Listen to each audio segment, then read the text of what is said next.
Step number 6, assessment. Oh, he said the A word. Yes, I did. Well, assessment. Assessment is a process whose primary purpose is to gather data that support the teaching and learning of mathematics. This is from the National Council of Teachers Mathematics 2014. Pretty sure I pulled that from Principles Actions. Hey, now, going to put this on the table.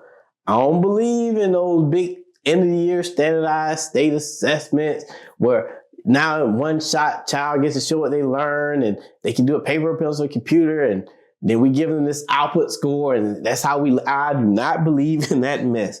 Why don't I believe in that mess? You telling me one test is going to dictate how well a child has done? One test. What sense does that make? And here's the thing, it's a formulaic test, meaning if I'm best at orally responding, your tests don't do that. If I'm best at acting out in the math task, your tests they don't assess that. Your tests assess me how well I can be indoctrinated and assimilate into a system to get the answers that you want me to get. That's what most of y'all standardized assessments do. Just being honest, show me one that's different. Show me an end of the year state assessment that's different. Oh, okay. Now, when I look at terms of assessment over time, and I understand we have formative and summative. I get that, y'all. But I want to focus on informal and formal. What I mean informal. When I'm just walking around the room doing my class time and I discourse, that's my informal assessment. I'm just saying how they're learning. And I'm making adjustments midstream.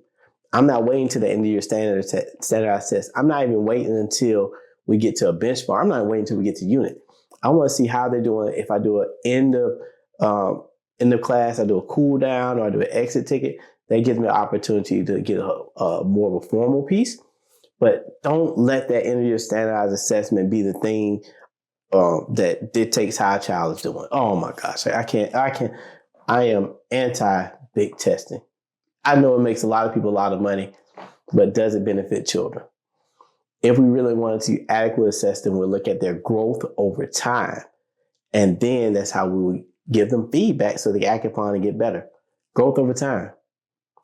Not just as one end of year test. So if a child comes in at a 10, they end my class at a 20, that's growth.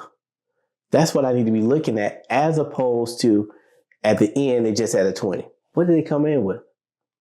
We as adults have opportunity to recreate assessments, but a lot of leaders don't want to do that because, they make a lot of money from it. I probably shouldn't say that. I said it. Oh, well. Anyways, back to you, classroom teacher. When it comes to assessments, think about those moments in time so you can see how a child is showcasing their thinking.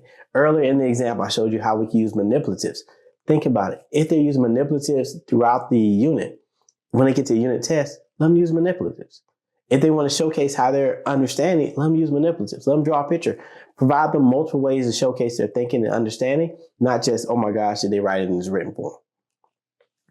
Children have different ways to express themselves. We should allow that in math. And understand, you as an educator, your job is how do you use this to further inform what you're doing moving forward, not to penalize a child. Our job is how to use this assessment data to make instructional changes as we move forward. The key also, children, when they get feedback from you, they need to act upon the feedback and make changes as we move forward. This is a collective effort of them acting upon the feedback, you providing feedback, and then collaboratively we're making changes as we move forward. But we got to rethink this whole piece of assessment and making sure it's beneficial to children and that the data that teachers are getting is helpful to them. I'll give you let me go into my closing thoughts. I'm going to give you a quick story. Don't assess for the sake of assessing. Some people just like to assess. Why?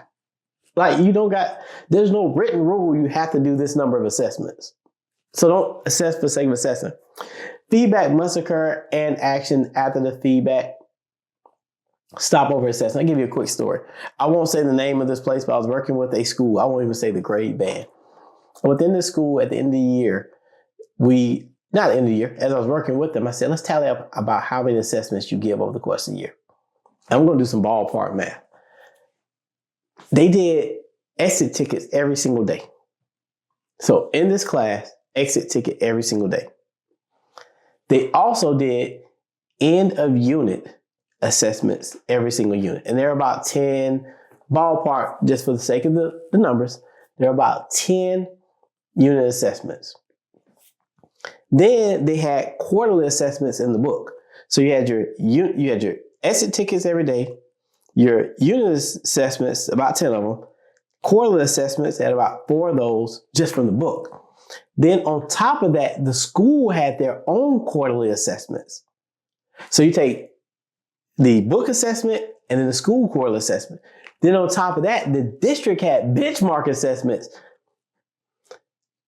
Then they also had practice state assessments before they got to the end of the year. When we added up the number of assessments that children were taking in this one math class, it was crazy. Give you another kicker. None of the assessments aligned. None of them. Are you serious? I'm so serious. No one sat down and mapped it out so it's an ebb and flow. So there are types of problems on the unit assessments, types of problems on the school assessment, the district, and then the state. Oh, and one more thing. How did they perform? The state score, they had some of the lowest scores in the state. And this was just math. And they replicated the same formula for the other subject areas. And they were poor also.